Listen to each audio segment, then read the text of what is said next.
Hello, my name is Burke Hedges, author of the best-selling book, The Parable of the Pipeline. I open my book with a story about Pablo and Bruno, who take two very different paths in their quest for financial independence. What you're about to see is the delightful animated story of their adventure. So, sit back, relax, and enjoy the life-changing lessons in The Parable of the Pipeline.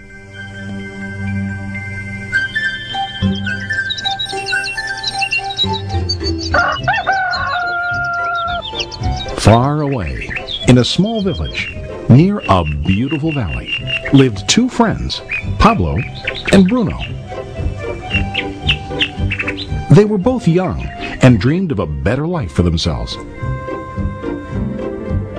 They'd often discuss their dreams about how they would become the most successful men in the village. They weren't afraid of hard work, and they searched for opportunities to help realize their goals and achieve their dreams. One day, an opportunity presented itself.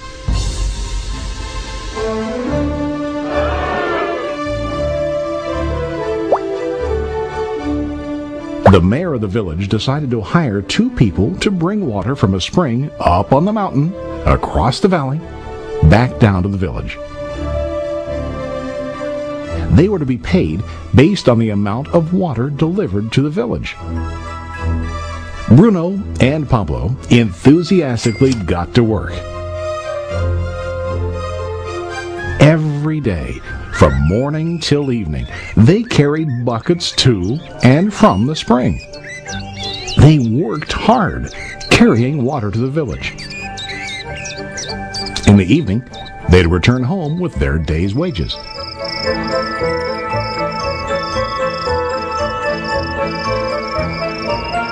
Bruno was satisfied with his work and the money he earned.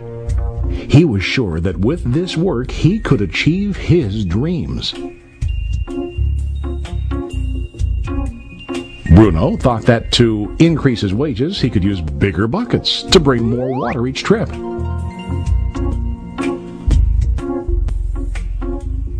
He believed with a larger income he would soon be able to buy a cow and the house that he dreamed about.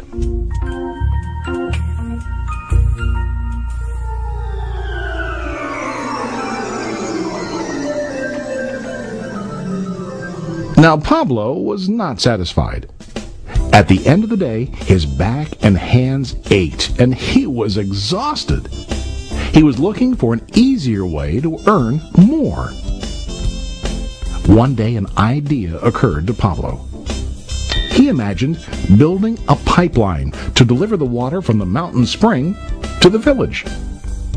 With this pipeline, he could get more water to the village without carrying buckets back and forth from the spring to the village.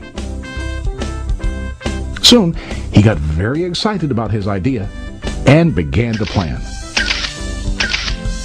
Pablo, of course, shared his idea with his friend Bruno and asked him to join with him to work on and help build the pipeline. Bruno thought the idea was crazy. All Bruno could think about was what his money could buy today and how to get it quicker. He felt that building a pipeline would slow him down and delay him in achieving his goals. Instead, Bruno got bigger buckets and went more often back and forth, fetching water. He was sure that with this method, he could make more money. Pablo decided to build the pipeline on his own. He understood that it would not be easy to build, and it would take time to complete the pipeline. Pablo knew that it could take several years to finish, but he set his mind on his goal. Every day he worked and carried water like before.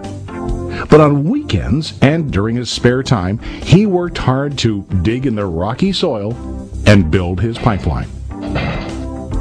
In the first month, there was little to show for his work.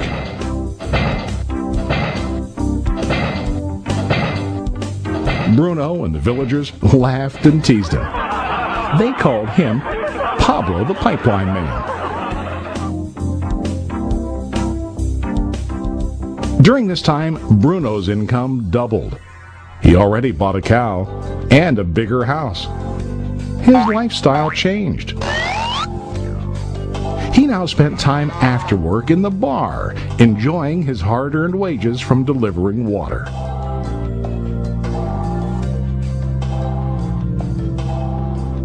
What Bruno didn't realize was that his body was starting to stoop from carrying the heavy buckets every day.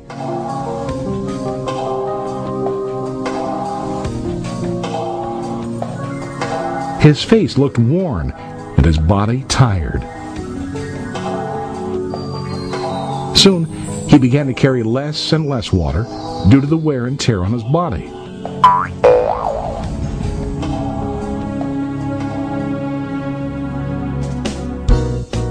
Month after month, Pablo worked. Soon a year passed, and then a second year. Finally, Pablo finished his pipeline. He now used his pipeline to deliver water to the village instead of carrying buckets. Pablo was now earning more money than ever before. The water continued flowing to the village, while Pablo wasn't working. While he slept and ate, the water flowed. Pablo was happy and proud of his insight, persistence, and hard work. Now his income flowed as long as the water flowed through his pipeline.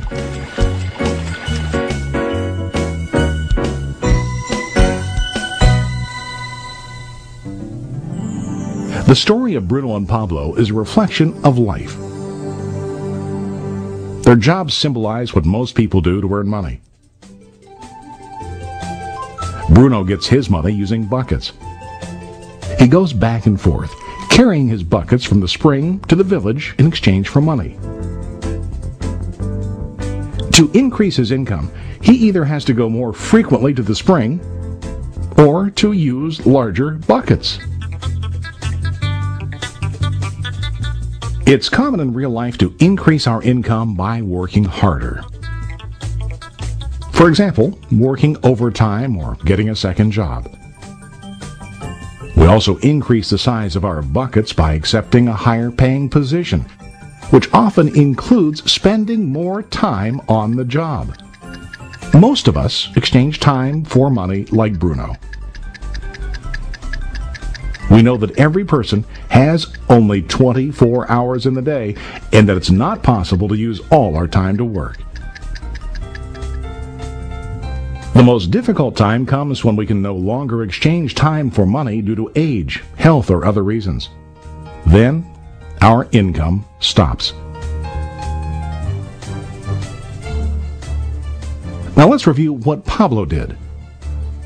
Very wisely, Pablo did not exchange all of his time for limited income, but he used some of his time to build a pipeline. He knew that the pipeline would bring ongoing income as long as the water flowed. An ongoing income that multiplied the time he worked each day. Pablo knew that someday, maybe because of age or health, he would no longer be able to exchange his available time for money. Pablo knew that if he could make his idea of a pipeline work, then he only has to do the hard work of building the pipeline. After the pipeline was completed, Pablo was able to monitor and maintain the flow of water to ensure that his income will continue. Pablo has shown us that to earn an income, we don't always have to directly exchange time for money. There really are better ways.